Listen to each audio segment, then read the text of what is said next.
என் கிளாஸில் இருக்கிற குழந்தைங்க கூட இவ்வளோ ஆர்வமாக போய் எதையும் நின்று வேடிக்கை பார்க்காதுங்க. ஆனால் இவன் ஃபஸ்ட் ஆளாக போய் நின்றுப்பா ஏதாச்சும் சேல் பண்ணிட்டு வராங்க, ஏதாவது ஒரு வித்தியாசமாக நடக்குதுன்னா இன்றைக்கி அப்படிதான் போய் அந்த மாடு கடைசி வரைக்கும் போகிற வரைக்கும் நின்று அதையே பார்த்துட்டு இருக்கிறான்.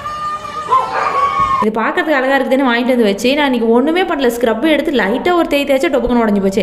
இதோட பாட்டம் சைடு நல்லா ஹெவியாக இருக்குது, மேலே வந்து ரொம்ப லைட்டாக இருக்குது. எங்கேயாவது பட்டுச்சுன்னா டப்புன்னு உடஞ்சி போயிடுது. சக்ஸஸ்ஃபுல்லி கீர்த்தி ஒரு 5 கிளாஸ் உடச்சா, நான் கடைசியாக அந்த 6வது கிளாஸ் ஒன்று உடச்சிட்டேன். இதுலேருந்து என்ன தெரியுதுன்னா, இந்த மாதிரி லைட் கிளாஸ் வர செட்டில் நம்ம ஓட்ட கைக்கு செட் ஆகாது. வாங்குறது இருந்தால் நல்லா திக்காக ஹெவியாக வாங்கணும். எதுக்கு இவ்வளோ சந்தோஷம்னா 1 hour இதுக்கு தான் வெயிட் பண்ணிட்டு இருந்தேன். கீர்த்தி ஒரு 5 o'clock கால் பண்ணிட்டு இங்கே ஒரு ஷாப்பில் கொத்து பரோட்டா கிடைக்கும் வாங்கிட்டு வரட்டுமா அப்படின்னு கேட்டிருந்தான்.